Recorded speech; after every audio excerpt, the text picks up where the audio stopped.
그 평생 감사라는 책을 보면은 이런 말이 있습니다. 감옥과 수도원의 생활은 겉으로 보기에는 별 차이 없어 보이지만은 안을 들여다보면은 전혀 다른 삶이다. 거친 식사, 험한 잠자리, 열악한 환경 등 모두가 비슷한 것 같지만 죄수들은 불평과 욕으로 하루가 지나가고 수도사들은 감사와 찬양으로 하루가 지나간다. 얼마나 참 멋있는 말이고 일리가 있는 말이고 맞는 말입니까? 오늘 시편 100편 말씀은 이러한 감사할 삶을 살 수 있는 근거와 이유를 우리에게 말씀해 줍니다.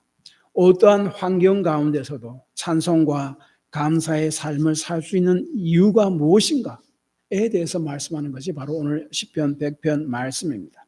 그래서 이 시편 100편 본문의 그 제목은 감사의 시라고 제목이 성경에 보면은 붙여 있습니다. 그래서 이 시편 100편은 감사의 시요 찬양의 시입니다. 이 시편은 자신을 하나님의 백성으로 아는 자들이 넘치는 감사와 기쁨으로 찬양하며 하나님을 예배하고 하나님께 드리는 그 시입니다. 이러한 기쁨과 찬양과 감사가 오늘 이 말씀을 통해서 여러분 심령 속에 넘치시기를 바랍니다. 오늘 시편 본문을 보면은요, 전체를 쭉 읽어보면은 그 하나님의 백성이 그 감사로, 기쁨으로, 찬송으로 아주 가득 차 있는 것을 우리가 이 시편 100편을 자세히 읽어보면은, 찬찬히 읽어보면은 그러한 그 분위기를 우리가 느낄 수가 있습니다. 우리가 주님께 나아가 예배할 때, 그리고 그리스도인으로서 삶을 살아갈 때, 특별히 우리가 추수감사 절기를 보낼 때에 우리 마음속에는 기쁨의 찬송과 이러한 감사가 넘쳐야 한다는 말씀입니다. 오늘 시편 100편 본문에 보면은 7개의 명령형 동사가 나와 있는데 1절, 2절에 노래하다는 말은 외치다는 말입니다. 외치라라는 말입니다. 그 다음에 섬기고 나아가고 3절에 알라, 그리고 4절에 들어가서 감사하고 송축하라. 이 7개의 모든 동사는요 명령형으로 되어 있습니다. 여호와 앞에 나아가서 노래하고 외치고 섬기고 알고 감사하고 송축하고, 그래서 이 시편의 전체의 분위기는 아주 떠들썩한 분위기입니다. 그래서 1절에서 즐거운 찬송을 여호와께 부를지어다 해서 이 부를지어다라는 말은 영어로 그 net, 영어 성경에는 shout로 번역했습니다. 소리치다로 번역합니다. 이스라엘의 예배는요 절제하는 가운데 조용한 침묵 가운데 드리는 예배가 아니었습니다. 아주 큰 소리로 외치는 그러한 아주 시끄러운 예배였습니다. 여호수아 6장을 보면요, 이스라엘 백성이 이제 강력한 여리고성을 앞에 두고 있습니다. 그들로서는 그 강력한 여리고성을 이렇게 점령할 수가 없습니다. 그런데 하나님께서 이스라엘 백성에 말씀하셨죠. 그 성을 군대들은 맨 앞에 제사장이 있고 그다음 그 뒤에 하나님의 임재의 상징인 법궤가 따라오고 그 뒤에 그 군대들이 쭉 따라오면서 그 성을 하루에 한 바퀴씩 6일 동안 돌고 제 7일째는 7바퀴씩 돌아라 라고 이야기합니다. 그리고 나서 마지막 날에 7일 때 7바퀴를 돌고 나서 제사장이 나팔을 불면은 양강나팔, 짐승의 뿔로 만든 나팔을 불면은 너희들 일제로 큰 소리를 외치라. 그러면은 성이 무너질 것이다. 이 외치라 그 소리가, 그 단어가 바로 오늘 본문에 이 1절에 부를지어다, 외치다는 말입니다. 또 같은 단어입니다. 그리고 이 외치다는, 이게 부를지어다, 외치다, shout 이란 이 단어는요, 히브리어 단어는요, 돌아오는 왕을 맞이하면서 외치는 승리의 함성을 가리킵니다. 왕이 전쟁터에 나가서 전쟁에 승리했습니다. 전령은 전쟁터에서 달려와서 그 백성들에게 달려옵니다. 우리의 왕께서 승리하셨습니다. 내일 왕과 그 군대가 우리 성으로 들어올 것입니다. 승리의 행진을 할 것입니다라는 소식을 전합니다. 그때 흥분한 사람들은 거리로 쫙 나와서 그 다음날 줄을 쫙 서서 승리의 그 개선 그 마취를 하는 그 왕과 그 군인들을 소리치며 환호하지 않습니까? 그것을 이야기합니다. 이 노래 찬송을 즐거운 찬송을 부를지어다, 이 부를지어다가 그렇게 크게 외치라 하는 말씀입니다. 우리의 삶을 보면은 기뻐한 일도 감사할 일도 그냥 보면 없는 것 같습니다. 그런데 하나님의 백성이라면은, 그리스도인이라면 이렇게 기쁨으로 소리치며 감사하며 찬송하며 나아가서 여호와를 섬겨야 한다. 그런 삶을 살아야 한다. 그런 예배를 드려야 한다 하는 말씀이 오늘 시편 100편 말씀입니다. 우리가 그렇게 그러한 하나님을 찬양하며 소리치며 감사하며 살아야 하는 이유가 무엇인가? 근거가 무엇인가? 3절, 5절에서 말씀을 합니다. 3절을 보면 여호와께서 우리의 하나님이 되신다는 사실 때문이다고 말씀합니다. 감사의 삶은요, 여호와를 바로 아는 것입니다. 그래서 3절에 여호와가 우리 하나님이신 줄 너희는 알지어다 라고 이야기합니다. 이 알지어다가 제가 조금 전에 말씀드렸듯이 명령형입니다. 이는 알아야 합니다. 좀 더 깊이 알고도록 노력해야 됩니다. 여호와를 알면 알수록 그 속에 여호와를 향한 기쁨과 찬송과 감사가 넘치게 된다는 거예요. 알지 못하면은 그러한 삶을 살 수가 없다는 말이죠. 여기서 여호와가 하나님이시다 하는 말은 우리는 하나님이 아니단 말이에요. 우리가 세상을 만들고 이 세상의 주인인 장본인이 아니단 말이에요. 하나님이 세상을 만드신 분이고 세상의 주인이시고 세상을 다스리는 분이라는 말입니다. 그러므로 피조물인 우리에게 무슨 일이 일어나는지 이해하지 못할지라도 주님 당신은 이 세상을 만드시고 주관하시는 하나님이시므로 그리고 살아계시므로 제 삶의 모든 것을 다 아십니다. 저는 당신께 제 삶을 드립니다 라고 말할 수가 있습니다. 그래서 여호와는 하나님이신 줄 너희는 알지어다 라는 말 속에 우리가 하나님이 아닙니다. 다 알 수가 없고 하나님이 다 가르치줘도 이해할 수는 없습니다. 그러나 하나님은 아신다는 사실을 꼭 기억해야 되고 그것을 인정해야 합니다. 그러면 여호와가 어떤 하나님이신 줄 알아라는 말인가? 3절 중반절에 이렇게 이야기합니다. 그는 우리를 지으시니요 우리는 그의 것이니 그의 백성이요 그의 기르시는 양이로다 라고 이야기하는데 세 가지로 이야기합니다. 먼저 우리는 어디서 왔는가? 우리는 하나님께로부터 왔다라고 이야기합니다. 하나님은 우리를 지으신 이다라고 이야기합니다. 우리는 그냥 우연히 생겨난 존재가 아니라는 거예요. 하나님에 의해서 이 땅에 태어난 존재이다라고 이야기합니다. 그 다음에 두 번째로는 우리는 누구의 것인가? 하나님께서 우리를 지으셨기 때문에 우리는 하나님의 것이다 라고 이야기합니다. 그 다음에 세 번째는 우리는 하나님과 어떠한 특별한 관계를 맺고 있는가? 우리는 하나님의 백성과 하나님이 기르시는 양으로 하나님께서 삼으셨기 때문에 모든 피조물 중에 특별한 존재이다. 다시 말하면 그분은 우리를 만드신 자이지만 그 중에서 우리를 구원하시고 우리를 당신의 자녀로 삼으시고 당신이 기르시는 양으로 삼으셨고 당신이 우리의 친히 목자가 되시기 때문에 우리는 특별한 하나님과의 관계를 가지고 있는 존재이다라고 이야기합니다. 선한 목자라는 말은요, 목자라는 말은요, 예수님께서 그 요한복음 10장 11절에서 이렇게 이야기하셨죠. 예수님은 나는 선한 목자라 선한 목자는 양들을 위하여 목숨을 버리거니와 선한 목사는 양들을 위해서 양들을 살리기 위해서 기꺼이 자신의 목숨을 버리는데 나는 바로 그러한 선한 목자다라고 말씀하셨습니다. 그리고 실제로 십자가에서 저와 여러분의 죄를 다 짊어지고 못 박혀 돌아가심으로 저와 여러분의 모든 죄를 다 용서하시고 구원하셨습니다. 요한일서 4장 9절, 10절에 보면 이런 말씀이 있습니다. 하나님의 사랑이 우리에게 이렇게 나타난 바 되었으니 하나님이 자기 독생자를 세상에 보내심은 그로 말미암아 우리를 살리려 하심이라. 이 독생자는 말은 하나님의 유일하신 분, 하나님이 가장 아끼는 분, 하나님과 가장 친밀하신 하나님이라는 말이에요. 예수님을 이 세상에 우리를 살리기 위해서 보냈다.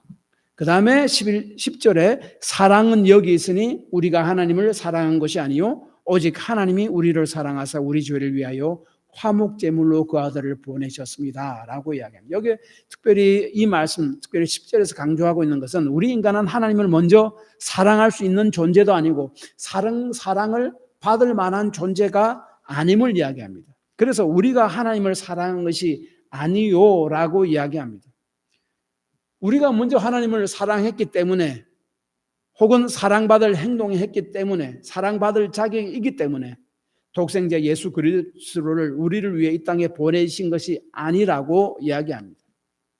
사랑받을 만한 그런 조건들, 그런 모습들, 그런 구속이 하나도 없을지라도 하나님께서는 그의 독생자를 우리 죄를 위한 화목제물로 보내셨다라는 말입니다. 이 화목제물이라는 말은 예수 그리스도께서 우리 모든 죄를 다 지시고 십자가에 죽으심으로 우리 죄를 다 씻으시고 그 죄에 대한 하나님의 진노를 다 없애버렸다는 거예요. 화목제물이라는 말입니다.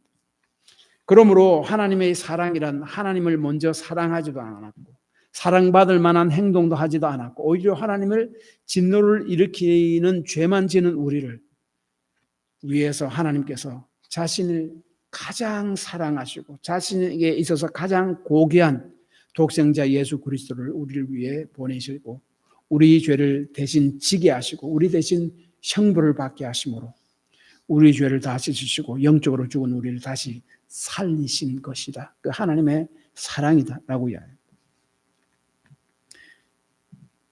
누구를 통해서든지 예수를 믿게 해서 예수를 믿는 자는 하나님의 백성이 되게 하시고 하나님께서 돌보시고 기르는 양이 되게 하셨다. 내가 한 것은 그 하나님께서 나에게 보내신 그 사랑, 은혜를 기억하고 믿은 것밖에 없습니다. 하일데베르그 요리문답 질문 1이 굉장히 참 중요한 질문인데 이 말씀이 있습니다. 질문 1이 이것입니다. 삶과 죽음 가운데서 당신의 유일한 위로는 무엇입니까? 우리 삶 자체가 삶과 죽음의 그 기로에 서 있지 않아요. 언제 죽을지도 모르고 언제 사고를 만날지도 모르고 그런데 유일한 위로가 무엇입니까? 답은 이것입니까? 나의 몸과 영혼, 삶과 죽음을 포함한 나는 나의 것이 아니라 나의 신실하신 구원자이신 예수 그리스도의 것입니다. 나는 내 것이 아니기 때문에 주님의 것이기 때문에 그것이 우리에게 큰 위로가 된다는 거예요. 내 것이 됐다면 유한한 내가 내 자신을 어떻게 하겠습니까? 그러나 그 전능자 하나님께서 하나님의 것인 나를 인도하시고 주관하신다는 말씀입니다. 그래서 여기서 참된 위로는 소속감에서 온다라고 이야기합니다. 천지를 지으신 하나님의 소유요 하나님께 소속된 자라는 것을 깨닫는 순간 참된 위로가 온다는 말씀입니다. 그래서 실제로 하일델베르그 요리문답 제1번은요. 모든 그리스도인들에게 아주 큰 위로를 가져다 줍니다. 그래서 존 스타트 목사님 얼마 전에 돌아가셨죠. 이렇게 이야기했습니다. 독생자 예수님을 우리에게 주셨다는 말씀을 이렇게 설명합니다. 이보다 더 좋은 선물은 상상할 수 없다. 왜냐하면 이보다 더 좋은 선물은 가능하지 않기 때문이다. 자격 없고 하나님의 진노만 일으키는 나를 살리려 가장 자신의 고귀한 독생자를 보내 나의 모든 죄를 대신 주고 죽게 만드셨습니다. 그것이 하나님입니다. 그것이 하나님의 사랑입니다. 그래서 우리는 하나님의 아들 예수 그리스도의 피를 나누어 받은 아주 고귀한 존재이고 그러한 하나님과의 관계를 우리가 맺고 있고 가지고 있다라고 이야기합니다. 이러한 하나님을 5절에서는 한마디로 뭐라고 표현하는 게 하면은 선하신 하나님, 선하신 분이라고 표현합니다. 5절에 보면은 여호와는 선하시며 그 인자하심이 영원하고 그 성실하심이 대대에 이르리로다라고 이야기합니다. 이 선하신 하나님에 대한 설명이 영원하신 하나님의 인자하심이고 모든 세대에 이르는 하나님의 성실하심. 선하신 하나님이 어떤 하나님입니까? 하나님의 인자하심이 영원히 베푸는 하나님이 바로 선하신 하나님이고, 하나님이 성실하심이 모든 세대 동안 계속 그 믿는 자들에게 이어지게 하는 것, 중단하지 않고, 그것이 바로 하나님의 선하심이다. 그래서 이 구절은 하나님의 인자하심과 신실하심이 변치 않고 영원히 지속될 것이며 그의 자녀의 미래에도 계속될 것이라는 말입니다. 여기서 인자하심이라는 말은 우리가 잘 아는 그 히브리어로 헤세드라는 말입니다. 하나님의 변하지 않는 사랑, 언약의 사랑. 하나님이 아브라함과 언약을 맺잖아요. 우리 믿는 자도, 예수를 믿는 자도 하나님과 언약을 맺는 자입니다. 언약을 맺었고 우리 하나님의 헤세드, 변하지 않는 사랑을 받은 자입니다. 그 사랑은 변하지 않습니다. 우리가 하나님께 배반하지, 하나님은 우리를 배반하지 않습니다. 변하지 않습니다. 인간의 사랑은 변할 수 있지만 하나님의 사랑, 헤세드는 변하지 않습니다. 하나님께서는 아브라함을 택하시고 그의 자녀를 하늘의 별과 바다의 모래같이 많게 해주시겠다고, 그리고 가나안 땅을 그의 소유로 주겠다고 약속했습니다. 그런데 400년이 지난 후 아브라함 자손인 이스라엘 백성은 애굽에서 종살이를 하고 있었고 힘든 삶을 살고 있었고 고통 중에 있었습니다. 그때 이스라엘 백성은 하나님께 부르짖고 하나님께서는 그 이스라엘 백성을 구원하시려고 아브라함의 자손인 이스라엘 백성에게 모세를 보내는데 그 모세에게 뭐라고 이렇게 이야기합니다. 너희 조상의 하나님 여호와 곧 아브라함의 하나님, 이삭의 하나님, 야곱의 하나님께서 나를 너희에게 보내셨다고 하라. 아브라함 하나님, 이삭의 하나님, 야곱의 하나님이 내가 너를, 모세를 너희 이스라엘 백성에게 보내셨다라고 이야기하라. 그러면 그들이 너를 내가 보낸 자인 줄 믿을 것이다. 아브라함과 약속한 지요 400년이 지난 그때도 하나님은 그 약속을 잊지 않았습니다. 기억했습니다. 그래서 그 약속을 이제 실현하기 위해서 모세를 택해서 모세에게 보낸 겁니다. 기억하고 있습니다. 이스라엘 백성의 조상인 아브라함, 이삭, 야곱과 맺은 언약, 그 약속을 잊지 않고 기억하고 있다는 말이고, 이 말은 하나님의 사랑은 영원하다는 말이고 믿는 자의 구원은 영원까지 보장된다는 말입니다. 그 언약, 헤세드라는 인자하심이라는 말입니다. 그래서 요한복음 10장 28절에 이렇게 이야기하죠. 내가 그들에게 영생을 주느니 영원히 멸망치 아니할 것이요 또 그들을 내 손에서 빼앗을 자가 없느니라 라고 이야기합니다. 이 요한복음 10장 28절은 그 구원의 영원함에 대해서 이야기합니다. 내가 진정으로 예수를 믿은 자는 그 구원은 끝까지 보장이 된다 하는 것을 이야기합니다. 그 어디에 근거됩니까? 하나님의 언약의 사랑, 헤세드에 근거된 겁니다. 하나님의 사랑이 원래 그렇기 때문에 그렇습니다. 나를 사랑하셔서 나를 구원하셨고 믿는 나를 구원하셨고 그 이후로 그 사랑은 영원까지 계속된답니다. 그리고 신실하다라고 이야기하는데 신실하다는 말은 변하지 않고 믿을 만하다라는 말입니다. 다시 말하면 하나님은 변덕이 없으시다는 말이에요. 어느 날은 우리에게 이런 방식으로 행동하시고 다음 날은 저 다른 방식으로 행동하면 얼마나 변덕이 많습니까? 그렇잖아요. 사람의 생각이 시시각각 날씨가 바뀌듯이 온도가 바뀌듯이 바뀐다면 그 사람은 믿을 만한 사람이 되지 못합니다. 하나님은 그런 분이 아니란 말이죠. 변하지 않는다는 말. 그래서 영어로 faithful이라는 말로 번역합니다. 성경을 보면 하나님께서 과거에 당신의 백성에게 어떻게 신실하셨는가? 그리고 그 신실하신 하나님은 어떻게 앞으로도 계속 신실하실 것인가 하는 약속으로 가득 차 있는 것이 바로 그 성경의 그 말씀입니다. 그래서 시편 기자가 하나님께 그의 양들, 그의 자녀들의 미래까지 돌보신다는 확신을 가지고 이 시편 100편을 지금 쓰고 있습니다.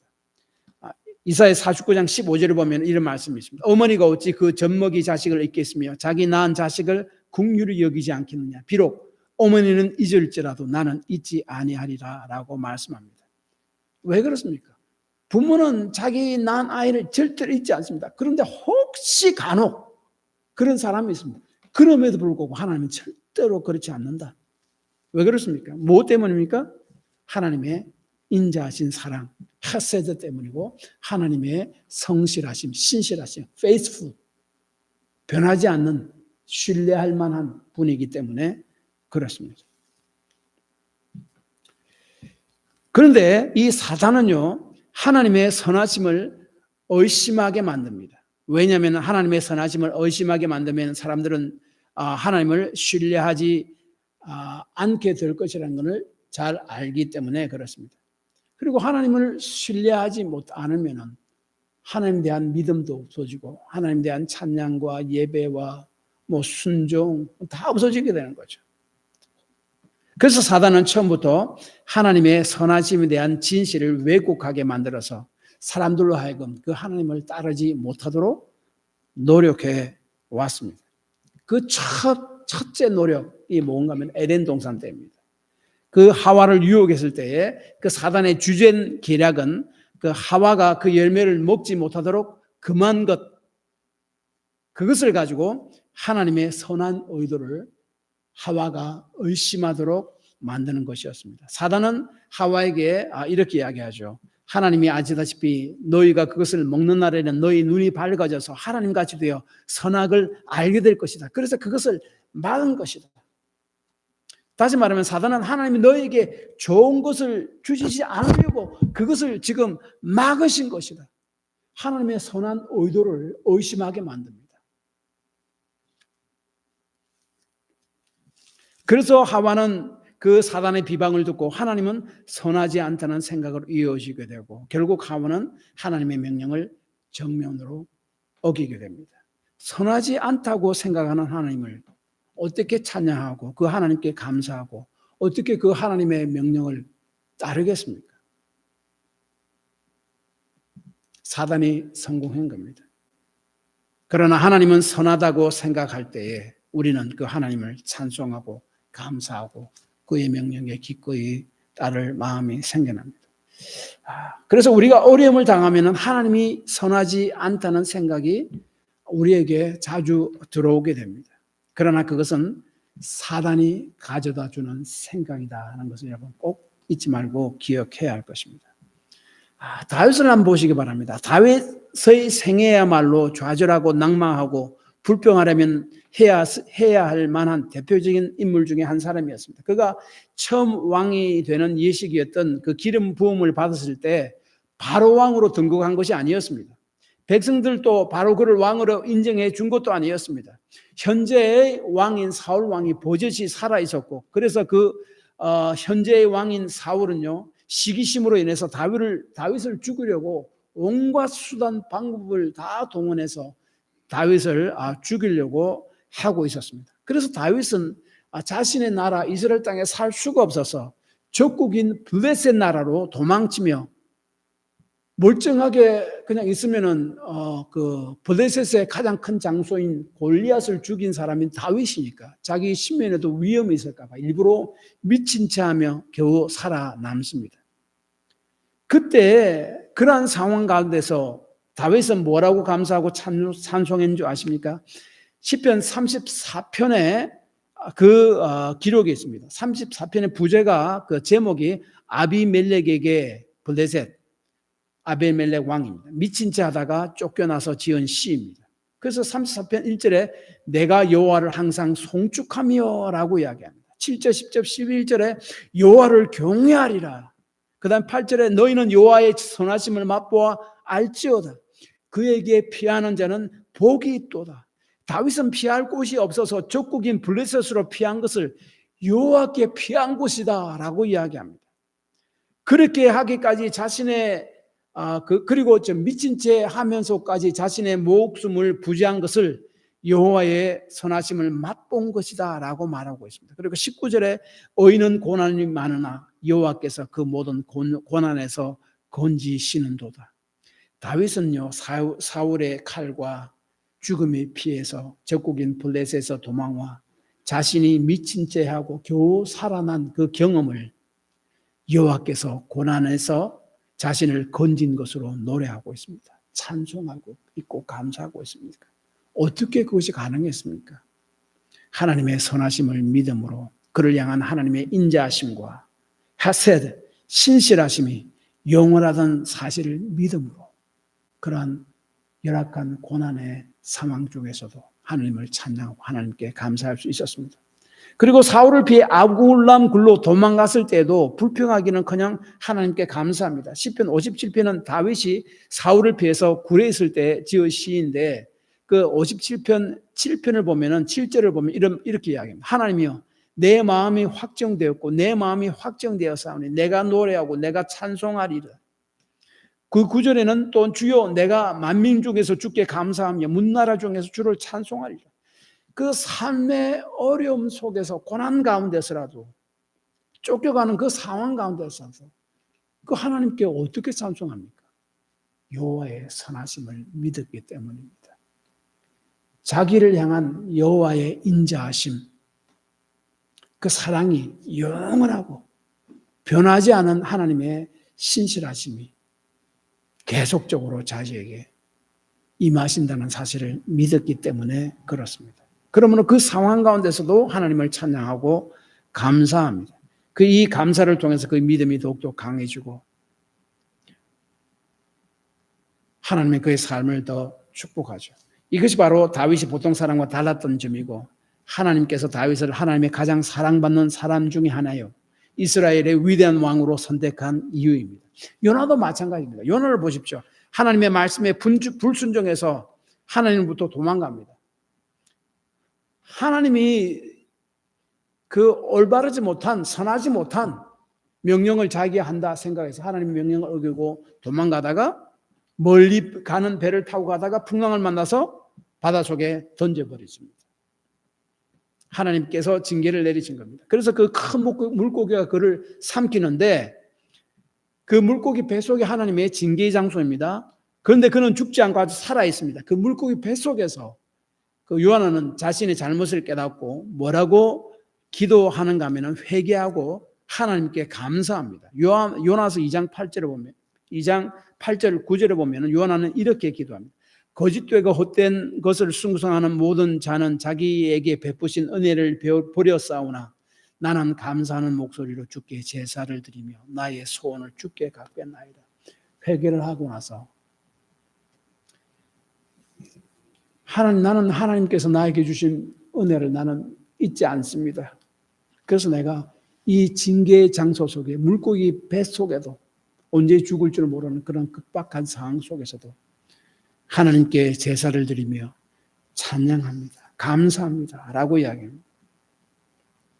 어떻게 그렇게 그 상황 가운데 감사할 수 있었습니까? 찬양할 수 있었습니까? 하나님의 변하지 않는 하세드, 사랑과 신실하심을 믿었기 때문에 그렇습니다. 다시 말하면 하나님의 선하심을 믿었기 때문입니다.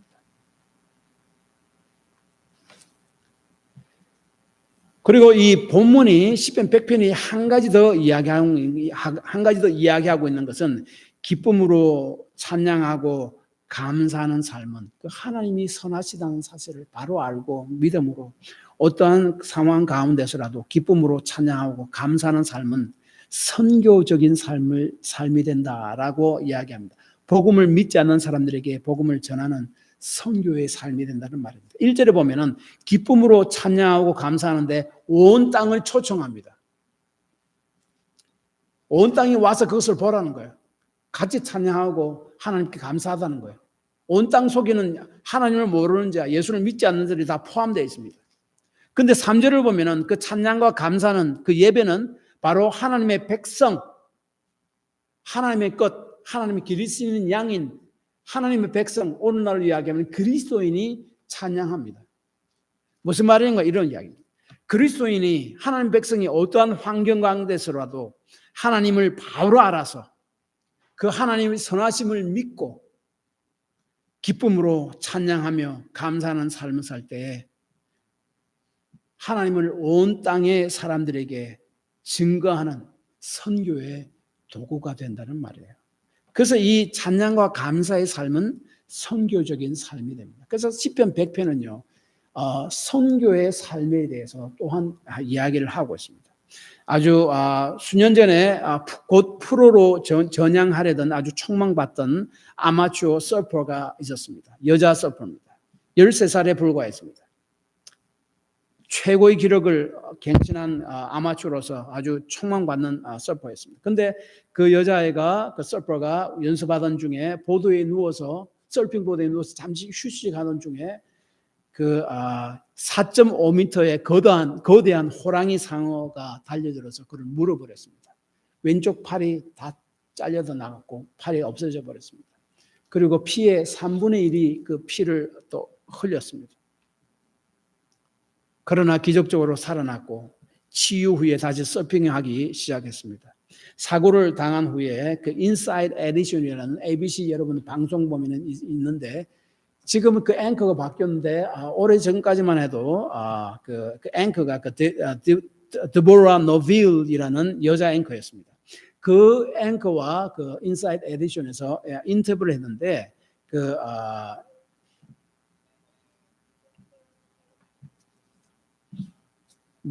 뭐라고 그 이야기를 했는가 하면은 이렇게 이야기합니다. 그 베사니 해밀턴이라는 여자입니다.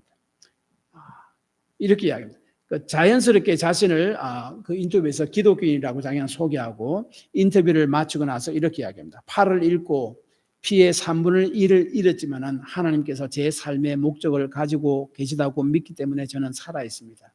그 사건 이후 제 친구 2명이 저를 통해 예수님께 왔습니다. 이 베사니 해밀턴 삶의 불행 가운데서도 하나님의 선하심을 믿었습니다. 이를 통해서 하나님이 향한 감사와 찬송의 삶이 이어졌고 이러한 삶을 통해 그리스도가 그 친구들에게 전해야 되었습니다. 이 감사와 찬양의 삶은요, 성교적인 삶도 된다 하는 것을 오늘 시편 100편 말씀을 이야기합니다. 그러므로 감사는 그 선하신 하나님께서 그의 소유이고 그의 양된 나의 삶을 주권적으로 인도해 가신다는 사실을 믿음으로 모든 상황 가운데서도 감사할 수 있고 찬송할 수 있고 그러한 삶은 하나님의 이름을 모든 백성에게 증거한 성교의 삶도 된다라고 이야기합니다. 결론적으로 이것입니다. 시편 100편은 하나님의 백성은 하나님을 기쁨으로 찬양하고 감사하고 예배해야 한다. 명령형으로 말씀합니다. 하나님은 만물의 창조주시며 우리를 만드신 분이시며 더욱이 이에 더해서 하나님께서 우리를 그의 소유와 그가 돌보시는 양으로 삼으셨기 때문입니다. 구원받은 백성으로 삼으셨기 때문입니다. 그 하나님은 양들을 위해 목숨을 기꺼이 버리시는 선한 목자이기 때문에 그렇습니다. 그는 그의 백성을 향한 병치 않는 사랑과 신실함이 있는 선하신 하나님이기 때문에 그렇다고 이야기합니다. 우리는 정말로 감사하고 찬양하며 하나님께 나아가고 그런 삶을 살아야 된다라고 이야기합니다. 그런데 우리의 삶의 모든 일들이 잘 되어갈 때는 이렇게 하나님을 기뻐하고 찬양하고 예배하고 감사하는 데 문제가 전혀 없습니다. 갑자기 우리가 예기치 못한 삶의 고난이 우리 삶에 닥칠 때에 그 삶 가운데서도 여러분은 하나님을 원망하거나 떠나가지 않고 하나님을 향해 계속적으로 예배하고 찬양하고 감사할 수 있는가? 어떻게 그렇게 갈 수 있는가 하는 거예요. 하나님의 선하심을 의심하지 않음을 통해서입니다. 하나님의 선하심을 바로 안다면 기쁨으로 찬양하고 감사할 수밖에 없다는 것이 시편 100편 말씀입니다. 하나님의 선하심을 의심하게 만드는 것이 그리스도인을 무너뜨리려는 사단의 전략이라는 사실입니다. 이 감사의 절기에 하나님의 선하심을 굳게 붙들므로 사단이 가져다주는 선하신 하나님에 대한 의심을 물리치기 바랍니다. 그러므로 모든 환경 속에서도 하나님을 기쁨으로 찬양하고 감사하게 되기를 축복합니다. 찬양과 감사의 삶은요, 환경이 아니라 선하신 하나님에 대한 믿음으로 저와 여러분에게 주어진다는 사실을 꼭 기억하시기 바랍니다. 기도합시다.